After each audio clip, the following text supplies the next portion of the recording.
31 जनवरी को जो है चुनाव आयोग का घेराव भी जो है राष्ट्रीय तीसरा मोर्चा जो है कर रहा है और उसमें जो है सुप्रीम कोर्ट के वकील भी जो है अपनी भागीदारी जो है जताएंगे।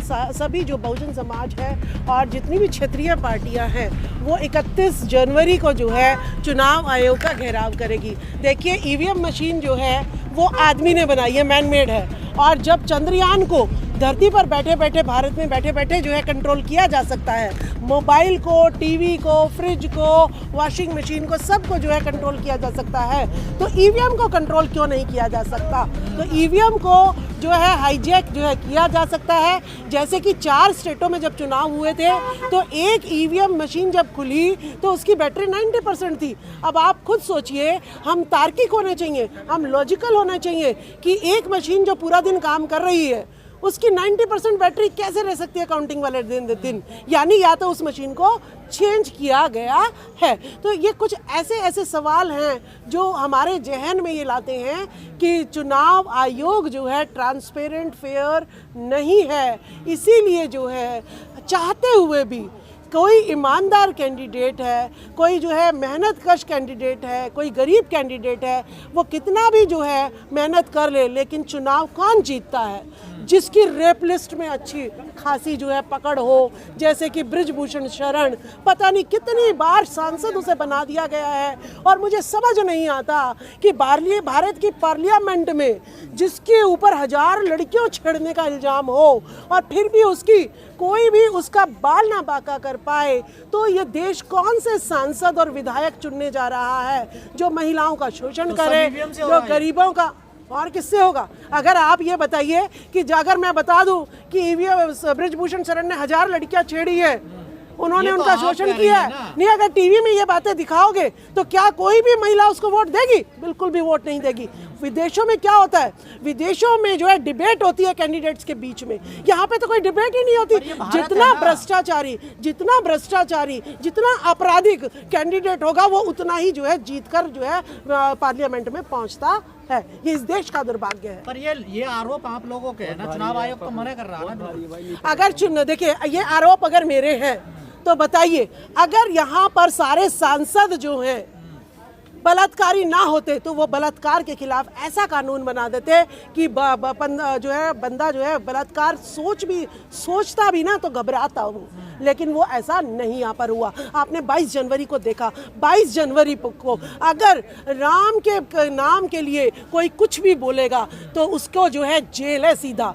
तो दहशत का माहौल 22 जनवरी को जो देखने को मिला, तो ये दहशत का माहौल बलात्कारियों के खिलाफ क्यों नहीं मिलता हमें? ये दहशत का माहौल, ये दहशत का महल में नए भारत की शुरुआत हुई थी उस दिन। नए भारत की शुरुआत हुई थी उस दिन, नए भारत की शुरुआत हुई थी। यानी राम जिस तरीके से कहने पर, दूसरे को कहने पर अपनी पत्नी को बार बार चरित्रहीन कह के त्याग देता था, तो मुझे ऐसे राम राज्य की जरूरत नहीं है।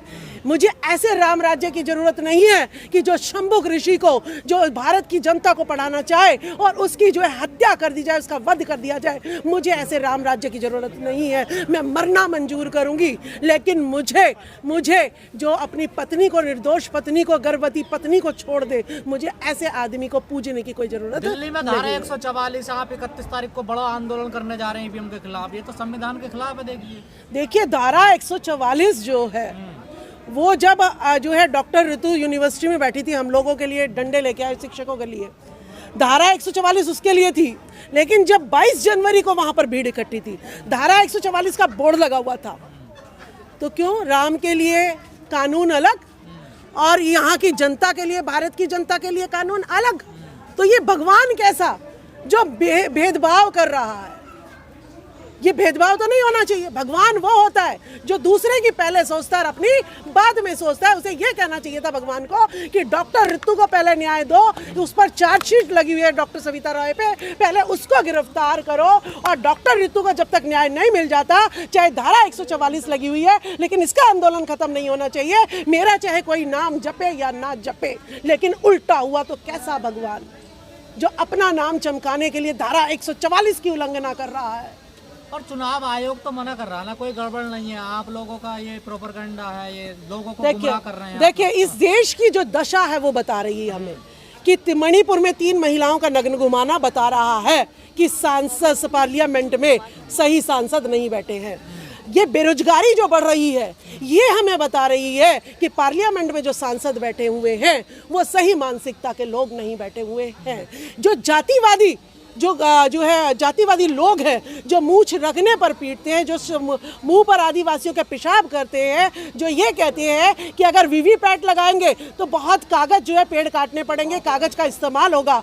लेकिन जब जंगलों में पेड़ काटे जाते हैं, आदिवासियों की जमीनें ली जाती हैं ताकि कुछ जो बिजनेसमैन है उनको जो है वो जगह दे दी जाए, तब जो है पेड़ नहीं कटते, तब प्रकृति का शोषण नहीं होता। लेकिन अगर वीवीपैट लगाने के लिए हम क्या देते हैं, हमारी क्या डिमांड है? देखिए कांग्रेस भी इस बात को मान रही है।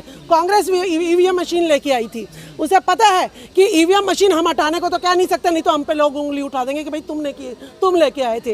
लेकिन हम ये डिमांड करें कि आप वीवीपैट मशीन लगाइए। आप वीवीपैट की मशीन की डिमांड उठी तो 5% जहाँ पर जागरूक लोग थे वहाँ पे वीवीपैट मशीन लगा दी। अरे अगर लगानी है तो हर बूथ पर वीवीपैट मशीन लगाइए, और जो वोटर है वो जिस कैंडिडेट को वोट डाल रहा है उसको देखे कि सही कैंडिडेट को वोट गई है या नहीं गई है, और उसके बाद देखने के बाद वो स्लिप जो है एक बॉक्स में डल जानी चाहिए। और जिस दिन काउंटिंग होगी तो वो वोटर बॉक्स और ईवीएम मशीन की काउंटिंग दोनों साथ साथ लाइव टेलीकास्ट टीवी पर होनी चाहिए।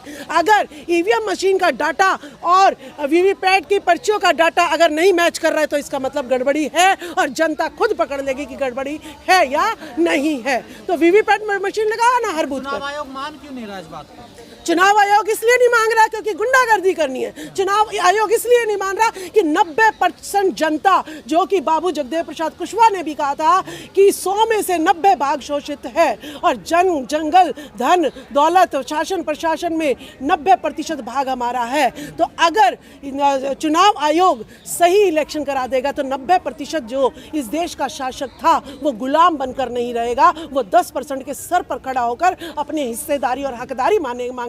इसीलिए चुनाव आयोग नहीं चाहता कि ट्रांसपेरेंट और फेयर इलेक्शन इस देश में हो। पर चुनाव आयोग तो अब एलईडी लगा के बड़ी बड़ी गाड़ियों में बता रहा कि ईवीएम देखिए कितनी सही है, कितने फेयर चुनाव होते हैं।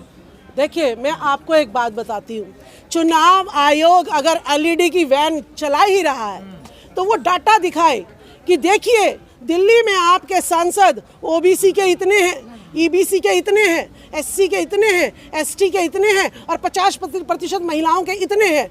और आपके एमएलए जिस तरीके से बिहार में जातिगत जनगणना आई हुई, इसी तरीके से पूरे देश की जातिगत जनगणना दिखाए कि देखो आपके लिए साथ शोषण हो रहा है, 50% महिलाएं हैं, लेकिन इन 50% महिलाओं की भागीदारी अगर हम देखें तो प्रधानमंत्री कौन बनी? सिर्फ इंदिरा गांधी बनी। तो आप जनता जाग जाएगी कि अच्छा 50% महिलाएं और वो आधी बार भी प्रधानमंत्री नहीं बनी, तो यही शोषण जो है हमें नजर आ जाएगा। मंदिरों में देखो पुजारी कोई भी महिला नहीं है, तो इसका मतलब हम क्या नीच है जो हम मंदिरों में पुजारी नहीं बन सकती है? मिल गया ना 33% आपको। देखिए 33% नहीं 50% मिलना चाहिए था। 17% तो वैसे ही खा लिया, यानी चोर अभी भी बाज नहीं आ रहे। 17% जो है हमारा खा गए, और 33% में कौन जाएगा?